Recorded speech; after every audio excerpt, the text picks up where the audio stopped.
Welcome to the Mondovo Agency One-on-One series. We interview successful marketing agency owners who share their learnings and experiences from running a successful agency. Learn from their successes and failures to build a better agency yourself. We get you revenue figures, actual customer experiences, and practical case studies.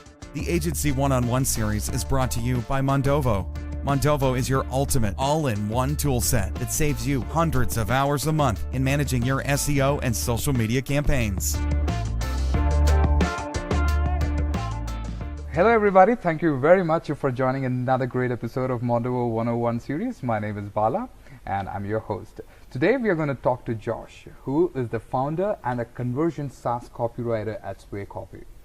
He has got immense knowledge in this field and we're going to talk everything about it, maybe because he's got a master's in digital experience innovations too from the University of Waterloo. Josh, welcome to the show.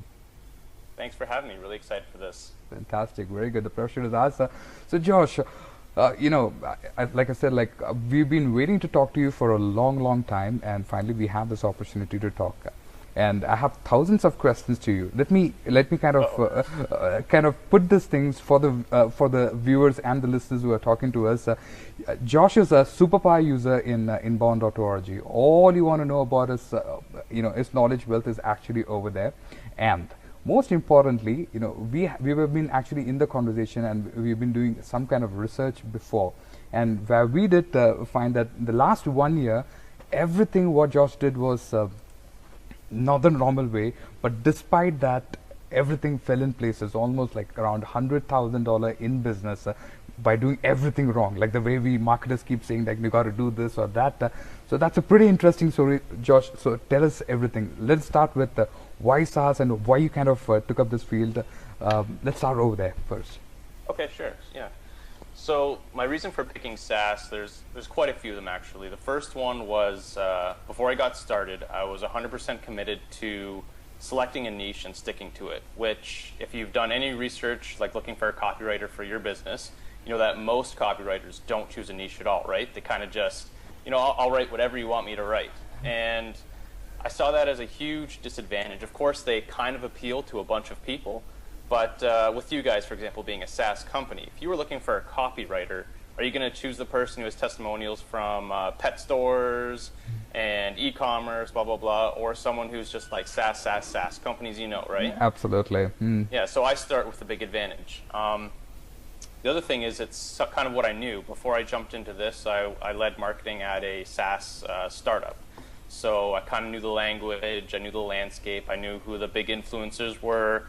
I'd been to conferences. I actually went through the AngelPad incubator, which is considered to be one of the top ones in the world. So I hustled in New York City for 10 weeks as part of a SaaS company. So yeah, it's what I knew. What other reasons? There's so many. And plus, like when I look at the future of what I want to write copy for, SaaS as you see it today is really cool, but when you see things like the Internet of Things coming along, virtual reality, I mean, these are all going to find their way into SaaS or SaaS-related fields down the road. So absolutely. In terms of longevity, pretty important. And I guess the other one was, if you look at the maturity of SaaS, it's not very mature. I mean, we're seeing lots of SaaS companies, but they're all relatively small. But it's going to be the future of how business services are delivered. It's already obvious. It's going to take time for it to grow. So I figured it's a market that I can grow along with. Yeah, perfect. That's kind of why I chose it. Perfect. That's very niche one. You have kind of chose the very right area, because I personally have not seen any copywriter who's kind of very specific to SaaS, and you were the first one who kind of really kind of portrayed that particular area. Do you believe that this industry is kind of lacking this expertise? Because I'm sure you're seeing a lot of SaaS pages and their landing pages and all, and you must be having, or you must have understood their flaws. This industry is missing that expertise? Yeah, and there are some really good marketers in SaaS, so I would say the websites in SaaS are definitely better than in some traditional manufacturing niches, because they're pretty engaged with what copywriters are writing about and stuff like that. But yeah, it's still lacking. It's early, and especially startups are struggling with copy. They kind of do what every other niche does, which is they kind of just write from they write in a vacuum. They don't really understand how to do copywriting and that it's not creative writing. It's going out there talking to your customers and understanding them on a really deep level. So that's still kind of lacking in SaaS. Mm-hmm. That's true. That's true. So, it's good that you brought the startups over there. So, what are the kind of common mistakes you kind of see in them? It's like, there's a lot of guys, maybe a lot of mistakes there. So, what are the common thing you see? Yeah, there's a lot of mistakes. The first one is sort of what I said about people writing in a vacuum. They think copywriting is like creative writing. You just have to kind of wordsmith and come up with really neat ways of saying things, which is completely wrong. Another one would be taking the lead from companies that are way ahead of them, which is natural because they're more visible, right? So of course you're going to look at Apple and Amazon and Salesforce and see like, oh, this is working for them, but it's not necessarily going to work for you. A lot of these companies will use very vague headlines, for example, and very vague sentences that don't say much at all. And it works for them because people are coming to their website with a familiarity of what they do already, right? They're just kind of looking to check a few boxes before they buy. But if you're a startup and nobody knows about you and they land on your page, you need to take them from the very beginning and tell them very specifically, like in the first 10 seconds if possible, what it is you do, how you do it better or differently, and why it's important that they consider your solution. So those vague headlines, like I could probably go to Apple right now and pick out 1 million of them, but they're not going to work for you as a startup. It's no good. No, I get it. That's definitely a key one. That's right. When you're talking about choosing something for this particular landing pages or anything that what we write, yes, of course they're making a big mistakes with the writing what they're doing itself. The question which I always had is like, of course, pictures are very important when you're actually going to be writing the thing, right? So I always had this question, like, if you say pictures are important and we're talking about B2B SaaS industry, most of the pictures is going to be like, office people sitting in the office, raising their hands, like two guys sitting and talking with a pad or something like that. Because it's not say healthcare where you can have a nurse, everyone is smiling, or say fitness where somebody is running or something like that. This is all going to be inside the office. So what is that? How do you kind of figure it out with the pictures behind what you write? With images, yeah, sort of like you said, I try to stay away from stock photography whenever possible. I should also start by saying, like, if I'm working with a good designer, I'll defer to the designer's expertise on this. Mm-hmm. But just things that, show the product in action, like key screenshots, graphs, pretty common. The other thing I really like to include is faces, so testimonials, sprinkling testimonials throughout a website versus just having like a single customer page that you hope people click to, right? Whenever you make like a key statement and you're about to ask them to do something, I love to throw a testimonial in there whenever appropriate that has like, their smiling face saying, yeah, this is a real person saying this. And yeah, so those types of visuals are good for B2B SaaS. Perfect. Okay, now I really want to understand what is your creative process? Like, how do you think, okay, this is B2B SaaS and many people are there inside it. So everyone is different in a small particular way. And is that a kind of a challenge for you to kind of, be very specific and the whole creative process is going to be different? How do you think in that area? Yeah, so this is an interesting one because when I speak to other copywriters or people that are looking for a copywriter, I always make it clear that I don't actually see myself as a very creative person. I would put myself closer to a salesperson than like a fictional writer or a novelist, for example, right? So when I think about my creative process, it's not so much a creative process in the way you'd traditionally think about it. It's sort of, how do I go about finding the message? And that varies depending on what's available to me and sort of the stage of the company, but some common things that I'll do to sort of figure out how they're different and exactly how to say things, my headlines, my body text, and whatever, is I'll send out surveys. So I'll dig into sort of their features and their motivations. What were they doing before they came to a product? What are they doing after, now that they're using it? I'll get them to sort of prioritize their features. I'll look for reviews. So G2 Crowd, for example, is a good place. And I'll sort of dig through there and separate things out based on whether or not it's like sticky. So sometimes someone will just say something. They're not a copywriter. They'll be talking about the product, and it's just brilliant. Like it is the headline word for word, and that's awesome when that happens. Or I'll go through and sort of dig out little pain points that they're expressing and see which ones are repeated over and over again. That's something I'm going to have to address. And same with benefits. If there's certain things that that a lot of people really love about your product, don't just bury that in the features page. Like, find a way to put that front and center, because that's clearly like a driving force for people using your product. And then just objections too. So if people are talking about why they didn't go with your product, or sort of the hurdles they had to get over before they decided to go with you, address that as well. What are some other ways that I go about it? Interviews, obviously. Okay. Whatever time and budget permits, I'll interview customers and get them to talk about their experience with the product firsthand. Amazon reviews, that would be another one that can sometimes work.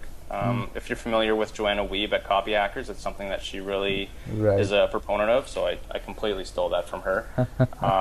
So that's just where, especially in SaaS, when all else fails, I'll find sort of books that are related to the SaaS product that I'm writing copy for, and then combing through those reviews for a lot of the same things: sticky messages, pains, and benefits. So, pretty interesting what you said right now, because all those questions what you've been saying now, it's all you're focusing on the customers, and none of these questions you're going to be asking the founder or anybody there, because it's in this field that you always get this vague answers from the founders, especially from the startups. Like, you ask them why you started the company. Oh, to make money. Oh, okay. So what love you have for that company? Oh, to make more money. I have that particular love. Okay, what is the future of this company? To make even more money. That's the only kind of concept.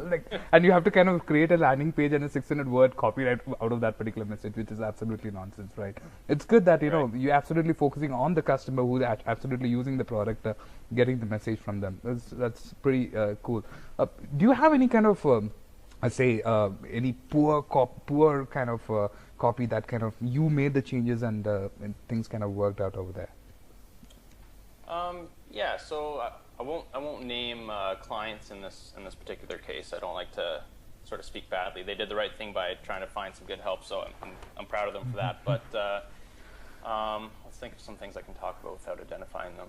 So there was a very niche company, and what they have is no free trial whatsoever.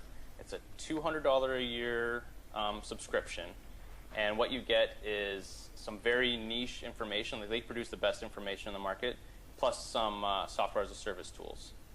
And before they came to me, they're actually quite successful, just because they basically had no competitors whatsoever. They had about 10,000 people paying $200 a year for this, with a small team of 6 people. So it's about $2 million in revenue, right, for 6 people. It's pretty good. Pretty good, yes. But when I looked at their conversion rates, they were getting around 1% of people that signed up for one of their lead magnets to become a paid customer, which is, again, not super terrible considering there's no free trial. But what they were doing was, once you signed up for a lead magnet, you got your lead magnet, and then you just got dropped into a general thing where they sent you a newsletter, right? Right. There was no sort of onboarding, teasing you. This is all the stuff you're going to be experiencing when you log in or when you become a member. So what I did is I came up with a very detailed 20 email series that came out over 31 days. It had really good open rates and click-through rates, where we kind of teased them. We gave them a few articles for free, and we demoed the product, saying this is what you can do on the product for free. But if you just pay $20 a month, which is nothing, you can go to the movies for that, or you can become a leader in your field. Then you're going to get all these things. And what we did there is we went from about 1% to monthly conversions going between 4 and 7%. That's sales, right? That's not lead magnets. That's the final sale. That's good. Yeah, it's 300 to 500% more people Absolutely, paying. Right? Yes. So that's a huge one. Another one was an interesting consultant in Germany, and we found through doing some research that in his particular niche, it's very word of mouth driven. Everyone that he would be consulting, they all kind of know each other. It's a pretty small market that he executes in.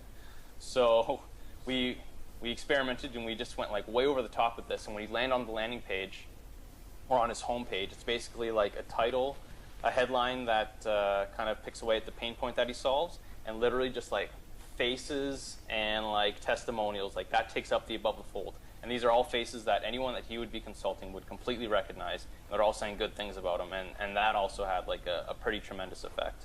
Very on good. that. And I guess one more example that I'm working on right now, so I don't have results, but it's a startup, and again, a very niche SaaS space, medical devices, actually, medical device creation. And their product is not cheap. It's like $25,000 to $65,000 a year, right? So that's a big price to pay for a company, especially if you don't know, who they are and whether or not they can actually execute on what they say they can do. So what we're doing is you're not going to be able to go through the site without seeing like a feature or benefit mentioned and a short testimonial nearby that reaffirms that what I said is true in the copy. So it's not going to be super image heavy. It's going to be more like, this is what we do, here's proof that we do it. This is what we do, here's proof that we do it, over and over and over again. I don't know how it's going to work yet, but I think it'll be interesting. And if it does work, it could be an approach that works for a lot of startups that are kind of dealing with that main objection of cool product, but I don't know if you can actually do what you say you can do. Perfect. No, that's pretty interesting for especially like for a product which is kind of this expensive. So really everything, it has to be kind of taken care of in that particular area. Good. Let's talk about some of the challenges that you kind of see over here. What are the other challenges in this field? Like, you started, everything is perfect, and you want to go and execute it, but certain things stops up. Could you kind of elaborate on that? Do you mean problems that I face as a copywriter? Yeah, as a copywriter, yes. Okay.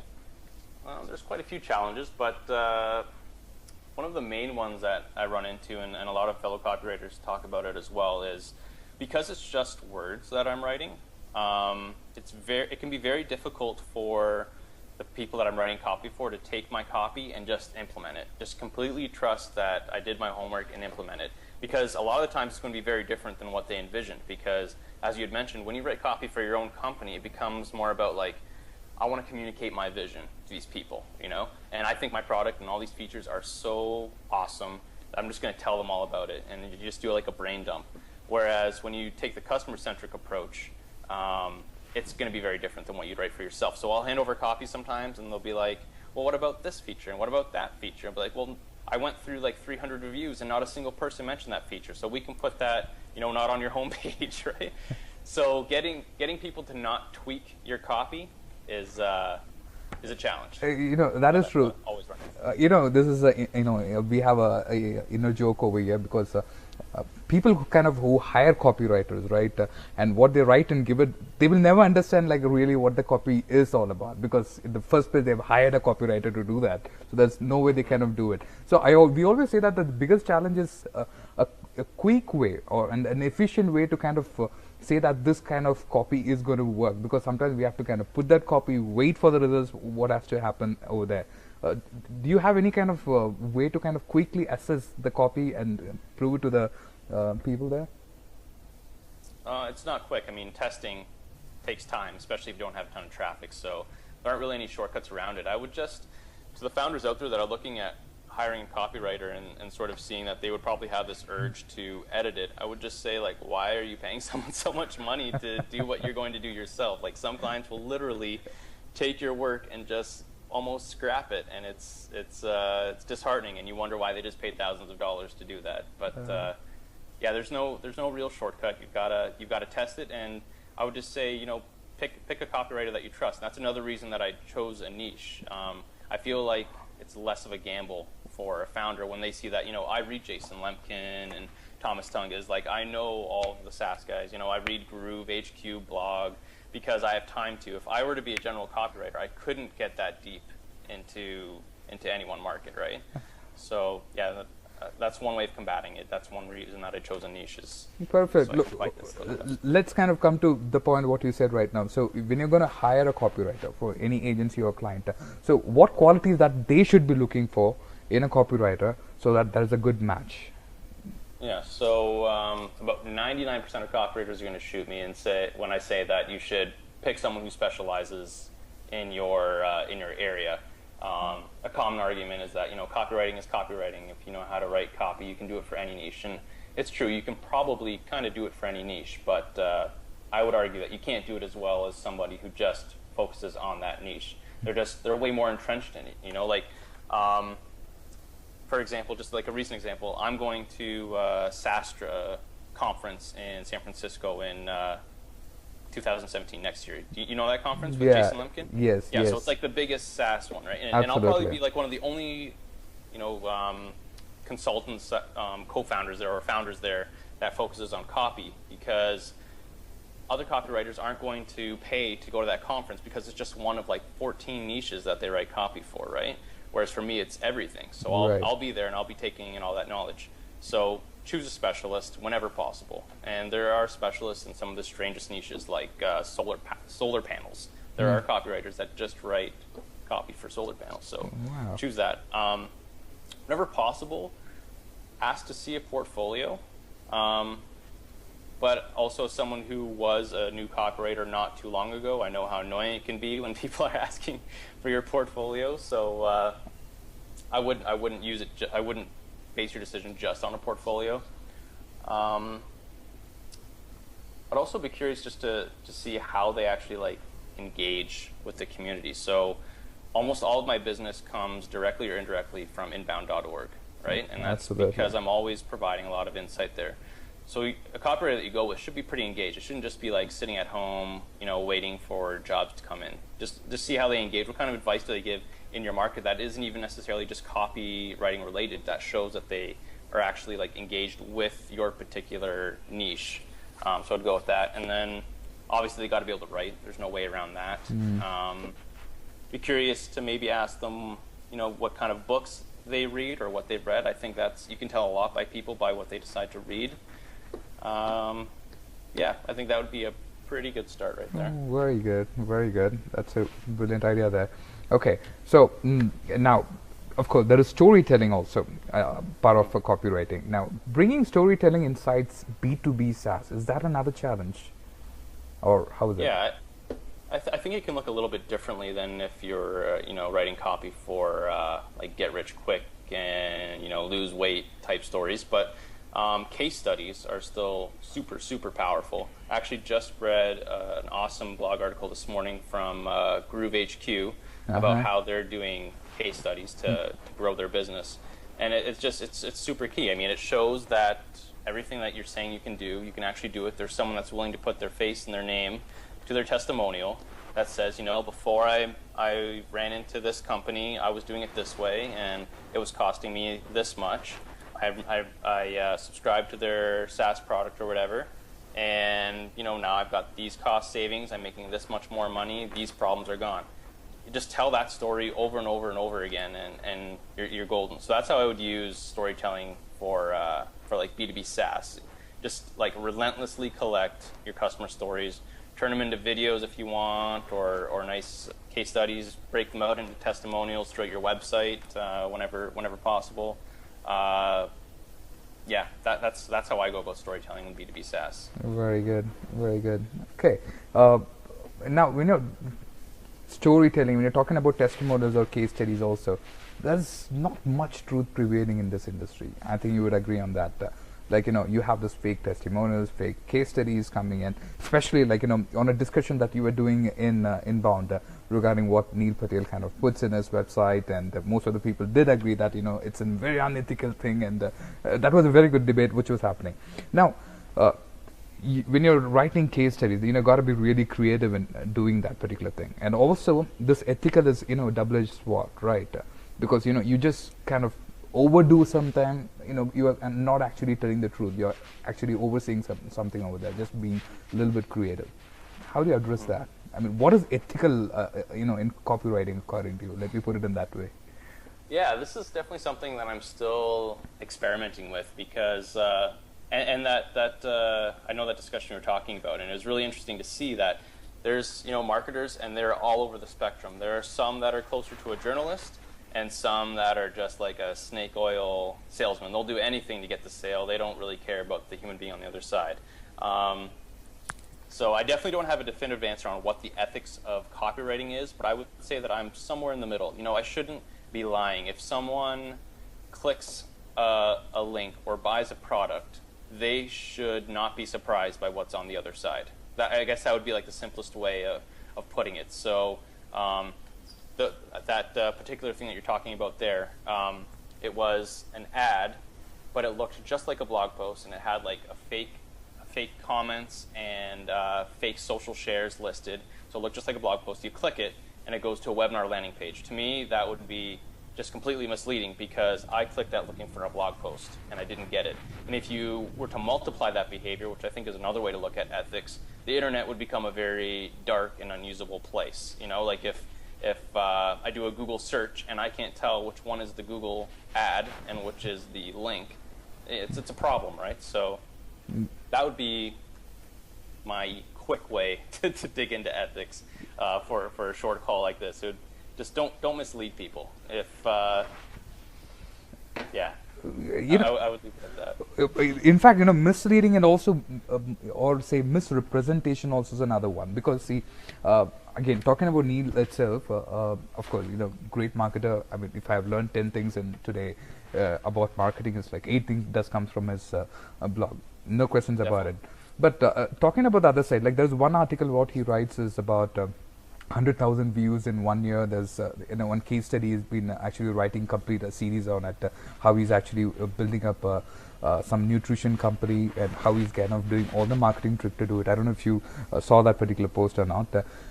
Yeah, I left a comment on that one as well. Okay, most of the views is basically coming from his own blog itself, and he's actually manipulated that whole thing. And if you actually look in deep inside, I mean, we kind of put the data from Mondovo itself. We knew it. No, that data is basically coming from his own site, and it's showing that so much of views is actually coming in.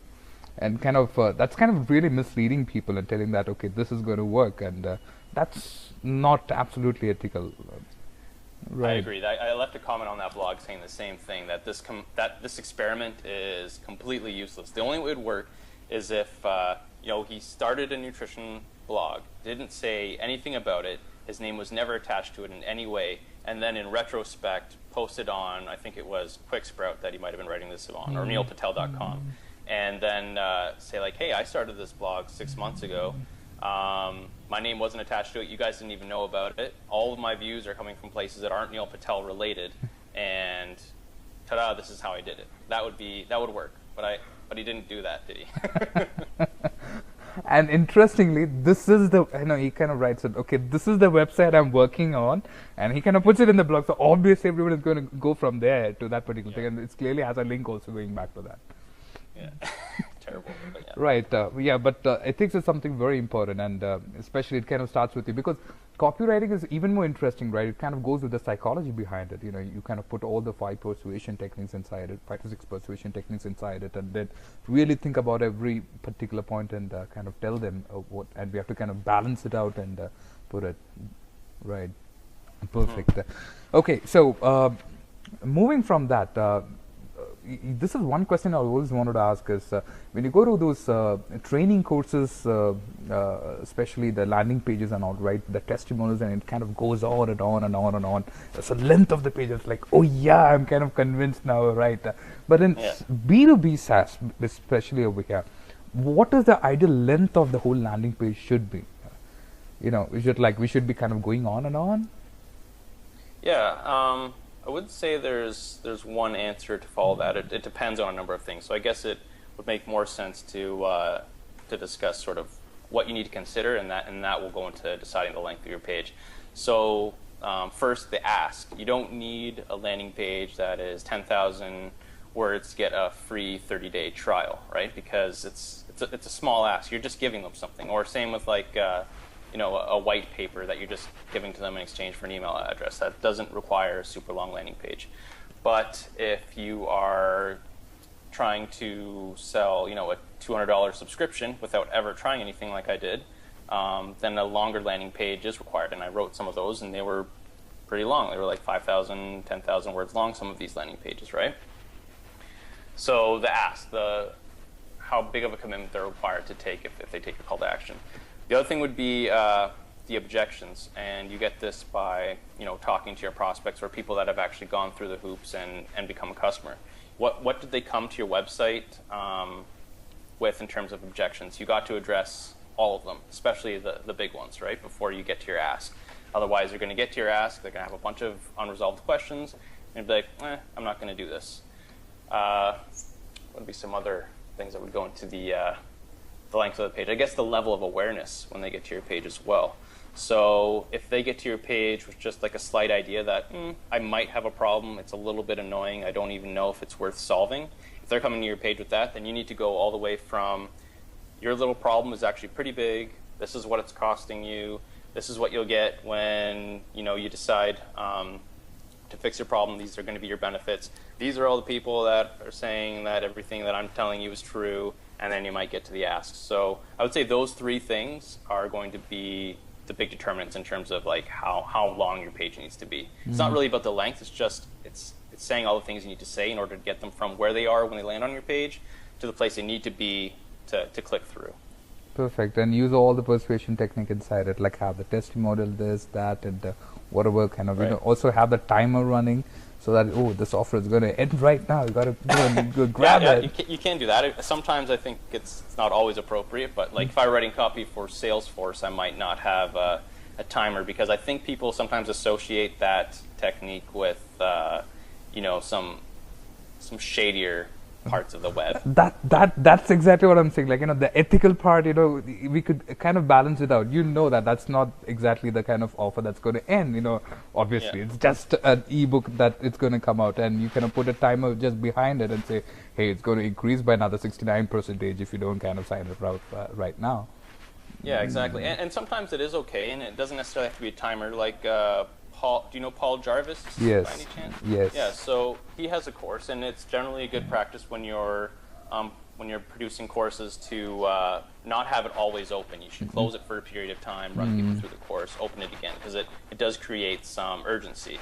So he'll do that. He'll say, like, this course ends on July 21st, and that's true. Like, he will close it that day. So you really do need to make a decision before then, and he doesn't just restart the timer right after that. So.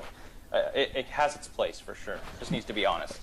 True, like when it's on a course side of it, there is a human going to be behind that particular thing. You're taking his time, so it's absolutely fine. But like say selling a book or a product which is like not going to expire at all, it's going to be there. Yeah. Like that's the point, and exactly put that timer behind that. So anyways, now. Coming to the question, what we kind of started with. So you did everything wrong from the beginning, right? The whole year, like there was no. Your website is just coming up right now, and I think by the time we'll be posting that'll be there. And no, no lead magnets. You do not have any email courses, which predominantly everyone does that. No advertisements, nothing. But how did you achieve like 100K there? What was the process behind it? Yeah, so I should start by just like letting people know just how wrong I've done a lot of things. So the last time I published a blog post on my site was a year ago. I haven't published a blog post in a year, and I'm not saying that blogs are useless. I know that I should blog more, and I'm going to blog more. So I have 2 blog posts in total, and the last one was written a year ago. What else? My email list, which is something I also intend to grow because I think it's part of the next step, but I don't think it was required to get started, and so I didn't put a lot of time into it. I literally have like 65 people on my email list. Okay. It's pretty bad, right? What else have I done extremely wrong? My website is literally, at this time, like while we're speaking, not when this goes live, it is a Genesis WordPress theme that I did like some slight modifications to myself, and I put it up in like a day or 2. So it is not a good site. It's hardly even representative of what I'm doing right now. All things I'm not super proud of, but yet things have worked, and they've worked pretty well. Like I'm not quite at a year full time on my own right now, and if I don't hit the $100,000 mark, I'll get very close, which is I think really good. Like there's copywriters doing way better than I am, but there's probably like 80% that are like not doing well at all right now, right? And so I would attribute that success to a few things. One, we spoke about earlier, I chose a niche, right? So people are a little bit more willing to take a gamble on somebody who is entrenched in what it is they do for a living. So that was a huge thing for me. I don't think I could be successful doing everything wrong if I didn't choose a niche. The other one is that I haven't been silent. As you said before, I'm very active on inbound.org. It's been around for a while. I've only been on there for about a year, and I think I'm in the top 30 now in terms of, karma, which means I've contributed a lot, and people like my contributions. So I've kind of gone through those ranks pretty quick. And through inbound.org is where most of my business comes from, either directly or indirectly. And that also started with sort of a hypothesis I had when I got into this business, is that as a consultant, I don't need 1,000 leads a month in order to run a successful business. I need like 2 or 3 really good clients a month, and that number shrinks even more when I have people that are doing like ongoing work with me, right? So when I'm on that level, I can do really well just by impressing a few key people that feel comfortable sending work my way. So that's been the case. You probably know, if you're on inbound.org, Joel Kletke, right? Mm-hmm. So he's how I got started, and he has consistently sent work my way. And there's a few other people as well that I've never done actual work with, but just by seeing my contributions on inbound.org, when someone comes up to them and they're asking for SaaS copy and they're not really a copywriter, they're more into SEO, they'll send them my way. And that's been way more than enough to keep me busy. So yeah, done a lot of things wrong, but some of the things work right. And also another place that customers come from is Google searches. People, not a ton, but some will search, SaaS copywriting. And despite hardly ever producing any content, I rank well for SaaS copywriting. Yeah, that's good. So yeah, I appear pretty close to the top, I'm pretty sure, for SaaS copywriting. So no, that's very interesting, because I know the way I kind of came to know the work what you've been doing is all about the work you've been doing it on inbound.org. So we thought, wow, somebody was kind of taking a specification over here and then been talking about it. But that's good. So that's pretty interesting. It's a very good study. So it's not that the world ends when you kind of stop everything. You can try something different, and you're a good example for that. Very good. Yeah, and I think it also depends, though. Like, if you guys were to not produce content like this, I think you wouldn't have the same level of success that I had, because, as a SaaS company, you don't need 3 customers. You need a lot, right? Absolutely. So, yeah. Right. But for people like me who are individual consultants, I say don't just blindly blog. Absolutely. That brings to the question, like, do you believe in growth hack? I don't know. I mean, I obviously believe that there's people doing interesting things that result in growth. So in that way, it's sort of a hack. But I try to steer away from, the tips and tricks that are out there and being like, I did this, and this is how you can also get 200% more sales. Because it's not usually that easy. It's you got to look at your unique problems and come up with your own unique solution, which is sort of what I did. I kind of looked at this and I was like, all the tips and tricks are saying I need to blog, once a week. Every blog post needs to be like 2,000 words long. And then how am I going to do any client work? I don't even know how this is going to happen. And I got to promote it on top of that. Those are tips and tricks. But when I looked at the actual business and the real problems, all I saw is that, this is still a people business. I'm just connecting with people online. I don't need 1,000 leads. I need like 3 that pan out. So I just solved my own problem. And it's not a growth hack. You can't just do what I did for your business necessarily. You need to think about your unique problems. Absolutely. Goals. Especially in in the SaaS industry, the place where we are, whenever we kind of do a growth hack, we understand that the growth is fast, but we have to be kind of keep on consistent in what we were doing.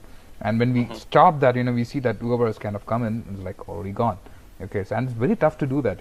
Okay, for a moment that growth is good, but if we could literally hack the growth, I think that is the best way. Kind of be consistent, and you kind of keep growing.